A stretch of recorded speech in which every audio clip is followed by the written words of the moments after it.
इससे पहले वाले वीडियो में हम लोगों ने डिस्कस किया था फंडामेंटल थ्योरम ऑफ अर्थमेटिक, लेकिन उसके क्वेश्चन करवाने से पहले हम एक क्वेश्चन और समझेंगे, that is Euclid division lemma का।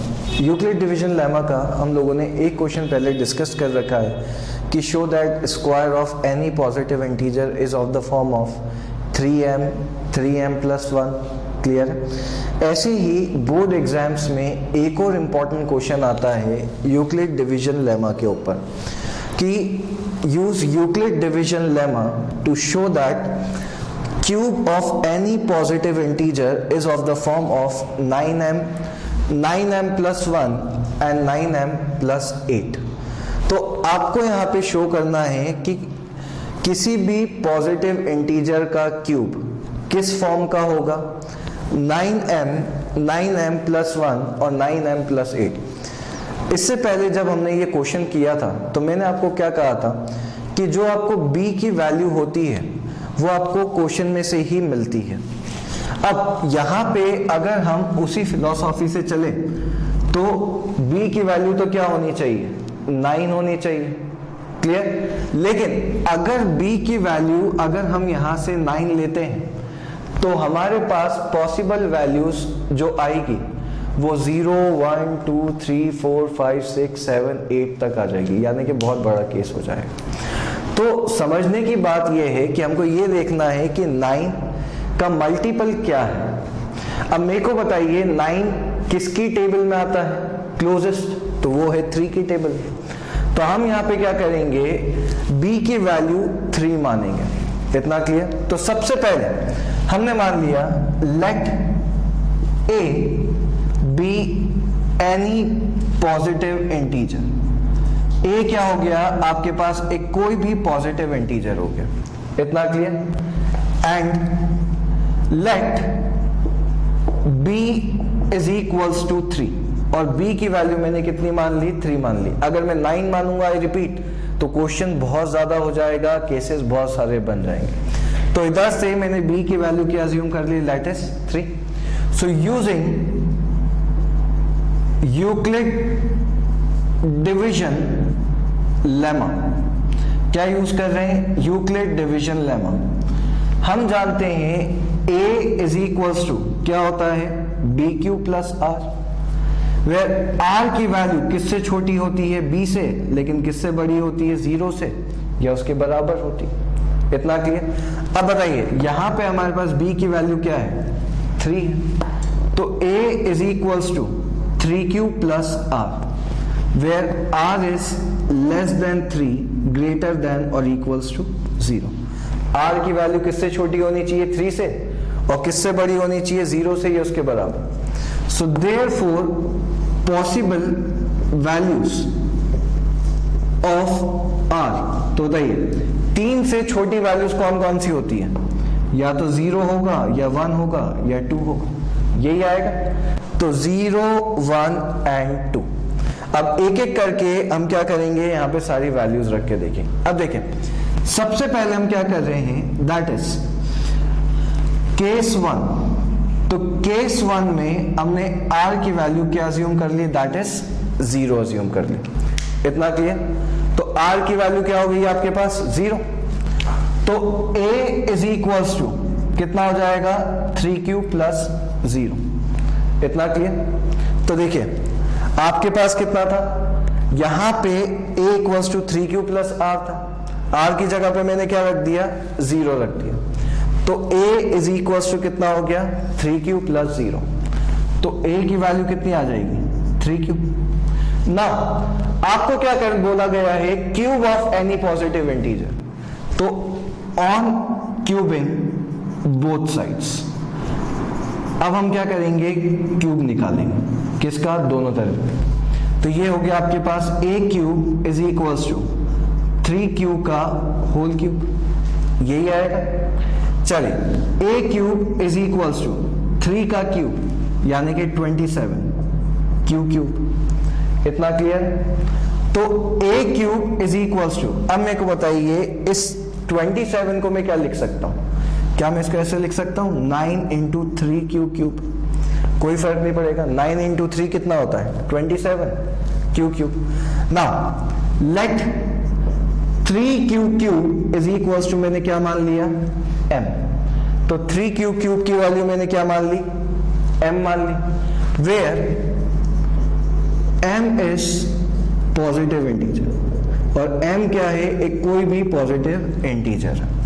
तो बताइए a cube is equals to 9, 3 q cube की जगह पे बताइए हम क्या रख सकते हैं m रख सकते हैं, तो a क्यूब की वैल्यू कितनी हो गई, दैट इज 9m हो गई। इतना क्लियर है। तो ये हो गया आपका सबसे पहला केस, दैट इज केस 1। अब दूसरे केस में बताइए r की जगह पे हम क्या रखेंगे, तो दूसरे केस में हम r की जगह पे क्या रखेंगे 1 रखेंगे। ध्यान से देखिएगा, दैट इज केस नंबर 2। तो case 2 r is equals to कितना रख दिया हमने 1 रख दिया। तो देखिए a इज इक्वल्स टू कितना हो जाएगा 3 क्यूब प्लस 1, यही आएगा। Now again on cubing both sides, दोनों तरफ क्या कर रहे हैं, दैट इज क्यूबिंग कर रहे हैं।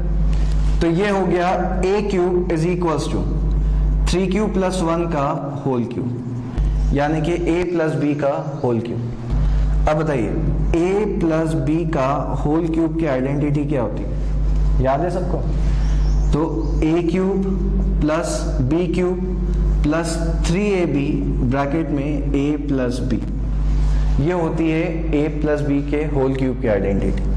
a cube plus b cube plus 3ab bracket में a प्लस बी। चले तो इधर से a cube is equals to, इधर क्या आएगा 3q का क्यूब प्लस b की जगह पे क्या आएगा 1 का cube plus 3 into 3q into 1, और ये कितना हो जाएगा 3q प्लस 1। इतना clear. a cube is equals to 3 का क्यूब 27, तो 27 क्यू क्यूब, 1 का क्यूब 1, 3 इंटू 3 कितना हो गया 9, तो 9 क्यूब ब्रैकेट में 3q plus 1 as it is. इतना क्लियर। अब देखिए 27 q cube plus 1 plus 9q का मल्टीप्लाई किसमें 3q में, तो ये हो गया 27 Q square plus 9q into 1, कितना हो जाएगा 9q। किस फॉर्म में लेकर आना है मेरे को, 9m प्लस 1 के फॉर्म में लेकर आना है। ध्यान से देखिए, ठीक है। मेरे पास 1 आ चुका है, तो इस 1 को तो मैं अलग साइड में कर दूं, तो ये हो गया आपके पास 27 q cube plus 27 Q square plus 9q plus 1, और इसको हमने रख दिया ब्रैकेट के अंदर। इतना क्लियर है। अब देखिएगा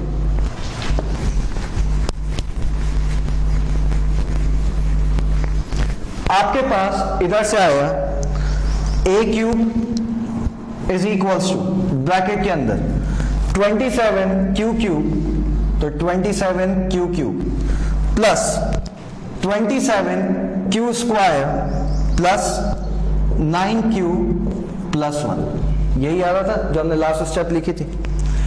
इधर से बताइए क्या हम यहां से 9 को कॉमन ले सकते हैं?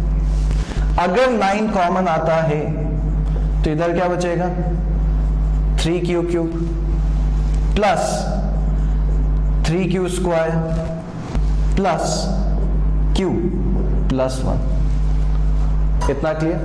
अब बताइए किसको हम m अज्यूम करेंगे, जो इस ब्रैकेट के अंदर है, तो let 3q cube plus 3q square plus q किसके बराबर, m के बराबर। फिर m वापस से क्या हो जाएगा, वही पॉजिटिव इंटीजर। तो बताइए इसकी जगह पे मैं क्या रख सकता हूँ, m रख सकता हूँ कि नहीं, तो क्या हो गया 9m प्लस 1। तो इधर से आपका ये हो गया, दैट इज सेकेंड केस। सबसे वाले पहले केस में r इक्वल्स टू क्या रखा था 0, दूसरे वाले केस में क्या रखा r इज इक्वल्स टू 1। अब हम बात करते हैं केस थर्ड की। इतना क्लियर। चलिए अब केस थर्ड बताइए, केस थर्ड में r की वैल्यू क्या रखेंगे, दैट इज 2। तो case third r is equals to 2, यही आएगा। तो क्या हो जाएगा, a is equals to 3q plus 2। Again on cubing both sides, दोनों तरफ क्या करेंगे, क्यूबिंग। तो a cube is equals to 3q plus 2 का होल क्यूब, वापस से a प्लस b का होल क्यूब। ध्यान से समझिएगा sir, a cube is equals to, ये हो गया a क्यूब प्लस 2 का cube plus a cube plus b cube, सबको आइडेंटिटी याद होनी चाहिए, plus 3 into 3q into 2 bracket 3q plus 2। तो a cube plus b cube plus 3ab bracket में a प्लस b, वापस से। तो ये कितना हो गया 27q क्यूब, 2 का क्यूब कितना होता है 8, 3 इंटू 3 कितना हो गया 9, 9 इंटू 2 18, तो 18q ब्रैकेट में 3q प्लस 2 साथ में चल रहा है। चले 27q cube plus 8 plus 18 into 3 कितना होगा 54, तो 54q स्क्वायर प्लस 18 इंटू 2 36, तो कितना हो गया 36q। सबसे बनेगा ये यहां तक। अब बताइए किस फॉर्म में लेकर आना है, 9m प्लस 8 के फॉर्म में। इधर देखेंगे सब, तो a cube is equals to कितना था हमारे पास 27q cube plus 54q square plus 36q, तो 36q प्लस 8, और इसको हमने रख दिया ब्रैकेट के अंदर। बताइए क्या कॉमन निकलेगा 9, तो 9 निकला कॉमन, तो जैसे ही 9 कॉमन, बताइए क्या बचेगा 3q cube 6q square plus 4q plus 8, यही आएगा 9 कॉमन लेने से। देख लीजिए 9 इंटू 3 27, 9 इंटू 6 54, 9 इंटू 4 36 प्लस 8। बताइए किसको अब m अज्यूम करेंगे, तो क्या ये जो ब्रैकेट के अंदर है उसको हम क्या मान लेंगे, दैट इज m। तो कितना हो जाएगा 9m plus 8, where 3q cube plus 6q square plus 4q किसके बराबर है, m के बराबर। इतना क्लियर। तो देखिए cube of any positive integer is of the form of 9m, 9m plus 1, 9m plus 8। b की वैल्यू क्या मानी 3, r की वैल्यू क्या निकली 0 1 2, सिर्फ क्यूबिंग करते चलना है। क्लियर, 9 कॉमन लेते जाएंगे, वैल्यूज आती जाएगी, नोट करिए। चलिए हम लोगों ने अभी तक डिस्कस किया है यूक्लिड डिवीजन लेमा, और ऐसे ही हम लोगों ने थ्योरम 2 पढ़ी थी, that is fundamental theorem of arithmetic. अब हम लोग कुछ क्वेश्चन डिस्कस करेंगे थ्योरम सेकंड पे, जिसका नाम है फंडामेंटल थ्योरम ऑफ अर्थमेटिक। ध्यान से समझिएगा। क्वेश्चन में आपसे बोला गया है express each number as a product of its prime factors. हर नंबर को आपको कैसे एक्सप्रेस करना है, उसके प्राइम फैक्टर्स के फॉर्म में एक्सप्रेस करना है। अब देखें ये जो क्वेश्चंस हैं ये आप लोगों के लिए कोई नए क्वेश्चंस नहीं है, इतना क्लियर, ये आप ऑलरेडी प्रीवियस क्लासेस में पढ़ चुके हैं, लेकिन फिर भी हम एक एक बार डिस्कस करेंगे। सबसे पहला आपको गिवन है दैट इज 140। अगर मैं इस 140 के प्राइम फैक्टराइजेशन करूं तो प्राइम फैक्टराइजेशन आप सब जानते हैं 140 का। सबसे पहले ये किससे डिविजिबल होगा 2 से, क्या आएगा 70, फिर वापस 2 से दैट इज 35, फिर कैसे जाएगा 5 से, ये हो गया 7, और ये कितना हो जाएगा आपके पास 1। तो मेरे को बताइए 140 का प्राइम फैक्टराइजेशन करने पे क्या आएगा 2 इंटू 2 इंटू 5 इंटू 7, तो ये हो गया इसका आंसर। सिंपल सा कॉन्सेप्ट। अब ऐसे ही 156, चले 156 का प्राइम फैक्टराइजेशन, तो वापस से काय से 2 से डिविजिबल है, कितना हो जाएगा 7 और ये 8 78 टाइम्स। फिर वापस कैसे जाएगा 2 से, तो ये हो गया 3 और ये हो गया 9। सबको आता है यहाँ पे डिवाइड करना बहुत ही सिंपल तरीके से।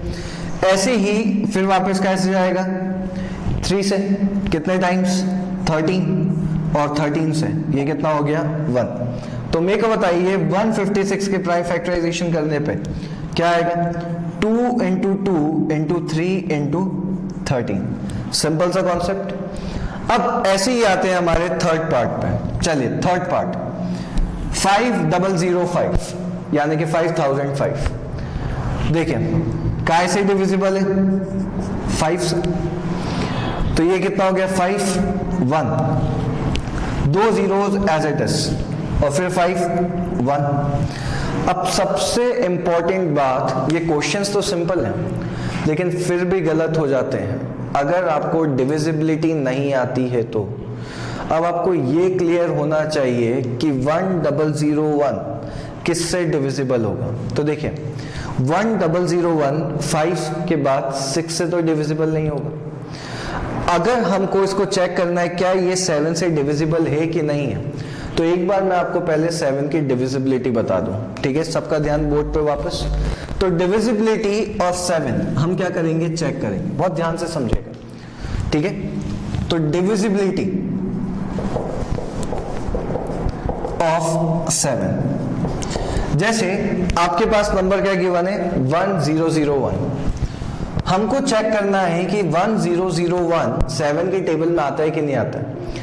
तो डिविजिबिलिटी रूल ये कहता है कि जो इसकी यूनिट डिजिट है, अब बताइए यहाँ पे यूनिट डिजिट कितनी है 1, इसको डबल कर दो तो यहाँ पे 1 का डबल कितना हो जाएगा मेरे को बताइए 2 हो जाएगा। तो डबल द लास्ट डिजिट, तो double the last digit, last digit को क्या करो डबल करो, तो 1 का डबल कितना हो गया दैट इज 2। और जो बची हुई डिजिट्स हैं उसमें से 2 को माइनस कर दो, तो बची हुई डिजिट्स कौन सी 100 में से 2 गया तो कितना आएगा 98। अब आपको ये पता होना चाहिए 98 आता है कि नहीं आता है 7 के टेबल में, तो आता है 14 टाइम्स। तो यहाँ पे ये पूरा नंबर भी 7 से क्या होगा डिविजिबल होगा। इतना क्लियर। तो चलिए ये हो गया 7, अब 1 कितना हो जाए 30 4 टाइम्स 28 और ये हो गया 3, तो 143। अब इसके बाद यहां पे हम चेक करेंगे 143, तो 143 7 से नहीं जाएगा, 8 से भी नहीं जाएगा, 9 से भी नहीं जाएगा, 10 से भी डिविजिबल नहीं है। अब कैसे चेक करेंगे 11 से। चलिए 11 1 जा 11 तो 1, 14 में से 11 गया तो कितना बचा 3 और 3 33, कितने टाइम्स 13 टाइम्स। तो वापस से ये कितना आ गया आपके पास 13 और ये कितना हो गया 1। तो बताइए 5005 के प्राइम फैक्टर्स क्या निकले 5 इंटू 7 इंटू 11 इंटू 13, यही आएगा। तो सबसे बनेंगे प्राइम फैक्टराइजेशन के क्वेश्चंस। क्लियर है, नोट करेंगे।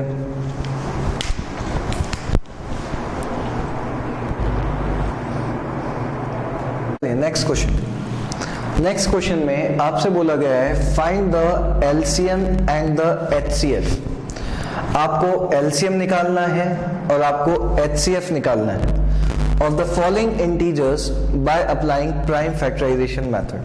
प्राइम फैक्टराइजेशन की मदद से आपको क्या करने हैं लीस्ट कॉमन मेथड और हाईएस्ट कॉमन फैक्टर निकालना है। इतना क्लियर। सबसे पहले 12 15 और 21 ध्यान से देखिएगा। सबसे पहले हम क्या कर रहे हैं 12 कैसे जाएगा 2 से, तो कितना हो गया 6, फिर 2 से 3 और फिर 3 से ये कितना हो गया 1, फिर 15 तो ये हो गया 15 कैसे जाएगा 3 से 5 और ये कितना हो गया 1, और ऐसे ही 21 कैसे जाएगा 3 से 7 और ये कितना हो गया 1, यही आएगा हमारे पास। अब देखें जब हम 12 के प्राइम फैक्टर्स लिखेंगे तो 12 इज इक्वल्स टू कितना आ जाएगा 2 इंटू 2 इंटू 3, यही आएगा। ऐसे ही 15 के ध्यान से देखिएगा मेरा लिखने का पैटर्न। अब यहां पे क्या है 3, तो मैं 3 के नीचे 3 लिख रहा हूं और 5 अलग से लिख दिया। इतना क्लियर है? और ऐसे यहां पे हमारे पास कितना है 21, तो 3 के नीचे 3 और इंटू 7 अलग से। इतना क्लियर? मतलब जो सी भी चीजें सेम आ रही है उसको मैं एक जैसा लिख रहा हूं, बाकी को अलग से लिख रहा हूं। इतना क्लियर? अब देखिए हमको फाइंड आउट करना है यहां पे, दैट इज HCF। HCF का मतलब होता है हाईएस्ट कॉमन फैक्टर। क्या फाइंड आउट करना है? HCF। तो मेरे को बताइए इन तीनों में से 1, 2 और 3 में से क्या कॉमन आ रहा है? तो बताइए क्या इन तीनों में 3 जो है वो कॉमन आ रहा है? तो इसका HCF कितना हो गया? That is 3। इतना क्लियर? तो जो तीनों में कॉमन है वो इसका क्या कहलाएगा? Highest common factor. ठीक है? लेकिन एलसीएम में ऐसा नहीं होता। एलसीएम में जो कॉमन आता है उसको तो लेते ही हैं, लेकिन जो नहीं आता है उसको भी लेते हैं। अब बताइए कॉमन क्या क्या नहीं आ रहा है? देखिए ये 2 और ये 2 नहीं आ रहा है, तो एक 2 ये हो गया, एक 2 ये हो गया। 3 क्या आ रहा है? कॉमन आ रहा है, तो ये हमने लिख दिया 3। और क्या कॉमन नहीं आ रहा है? 5 और 7, तो इंटू 5 इंटू 7 सबसे बनेगा ये। तो जो कॉमन आता है वो तो लेते ही हैं, लेकिन जो कॉमन नहीं आता है उसको भी लेते हैं। किसके अंदर? एलसीएम के अंदर। चलिए सॉल्व करते हैं। 2 इंटू 2 4, 4 इंटू 3 इंटू 5 इंटू 7, यही आएगा। 4 इंटू 3 12, 12 इंटू 5 कितना हो गया? 60, 60 इंटू 7। क्लियर? सॉल्व करेंगे तो कितना आ जाएगा? 420। तो मेरे को बताइए इसका एलसीएम कितना आ गया आपके पास? 420। इतना क्लियर? तो HCF में जो कॉमन आएगा सिर्फ वो लेंगे, लेकिन एलसीएम में जो कॉमन नहीं आता है वो भी लेते हैं। इतना क्लियर? चलिए एक और क्वेश्चन करके देखते हैं। हटाएंगे वाला पार्ट सबसे बनेगा। चलिए नेक्स्ट।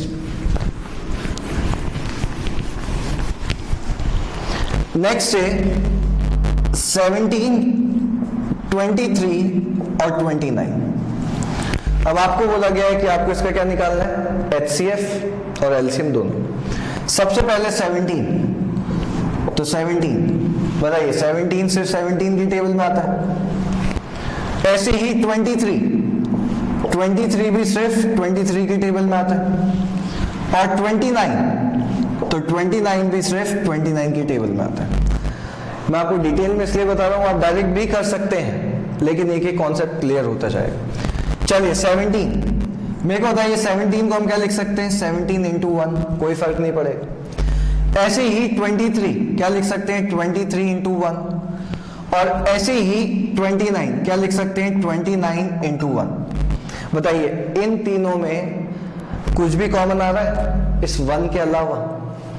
तो जब भी कोई भी कॉमन नहीं आता है तो उसका HCF सिर्फ क्या होता है? That is 1। तो बताइए HCF क्या हो जाएगा? 1। अब जब हम बात करते हैं LCM की, तो अभी हमने डिस्कस किया था LCM में हम जो कॉमन नहीं भी आता है उसको भी लेते हैं।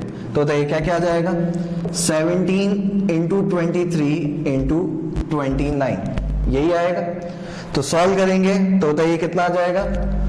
11339। तो सॉल्व करने पे कितना आ जाएगा? 11339 सबसे बनेगा ये। तो ये हमने क्या कर दिया यहां से, तो ये हो गया आपका HCF, ये हो गया LCM। चलो एक कर लेते हैं, ठीक है।